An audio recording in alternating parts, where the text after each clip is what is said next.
Let's talk about lawful good villains in Dungeons and Dragons.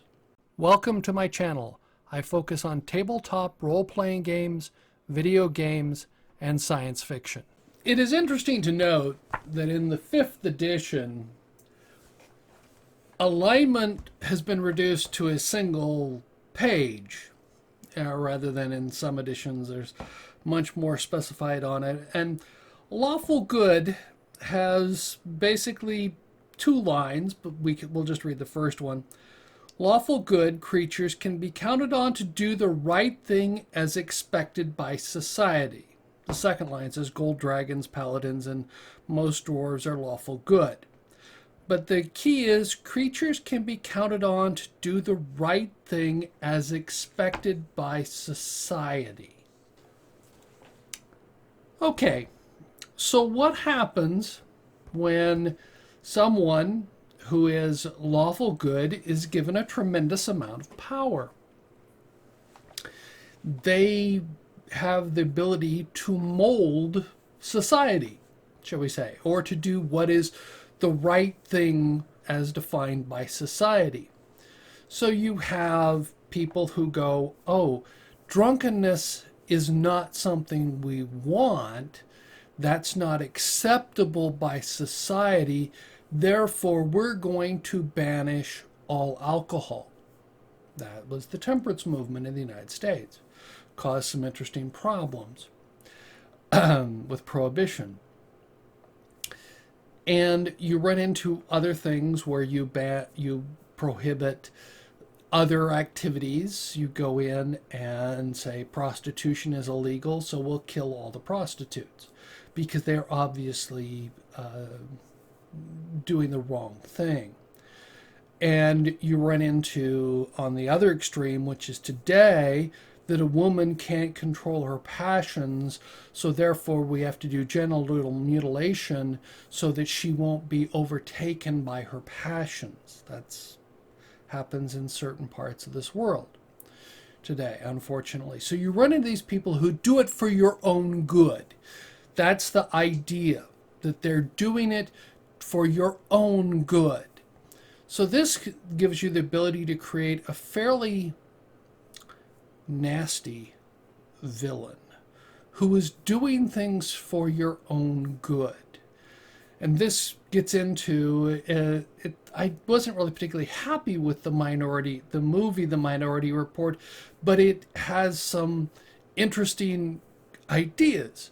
And one of them is a lawful good who foresees something terrible happening because of something happening that in the present that will lead to some terrible things in the future. So therefore we have to stop these things in the present so they won't happen in the future.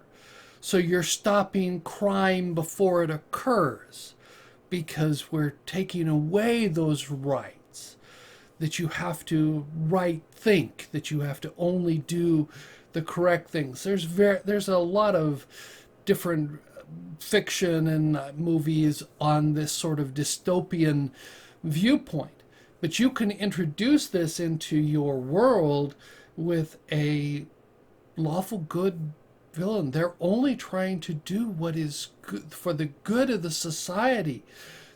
For that. And you also run into, things like even from Star Trek. The original Star Trek was that when they Mudd's women were, no, not Mudd's women, it was I Mudd. I think it was the episode where he lands on the planet with the robots or the androids, and he makes all the androids, and the goal is that they take over, and they don't want humans to go out and be into space because they could be hurt. So we have to protect you from having any of these terrible things happen to you. That's happens to be one of my favorite episodes in the original series is the robots with Chekhov talking about the androids that were designed by the female androids designed by Harry Mudd. And it's an interesting idea that they would you could create a society governed by the idea of protecting you from doing things to harm yourself. They would harm yourself. We have to.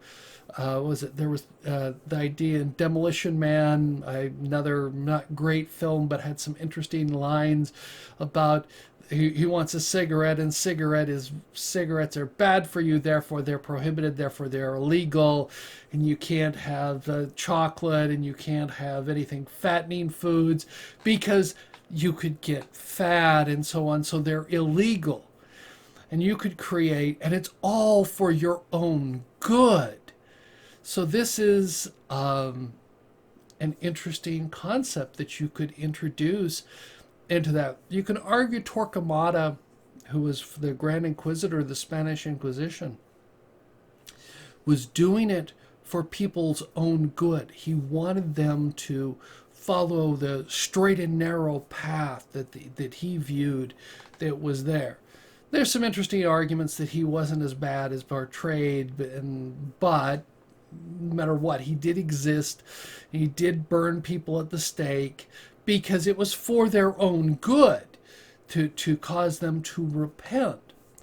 So you can create a character that is doing some interesting things. You can banish, drinking. You can banish carousing. You can only have sex for procreation, and any other time you have sex, that's if it doesn't lead to procreation, then something's wrong with it, and so on. And you can have a variety of things that they prohibit.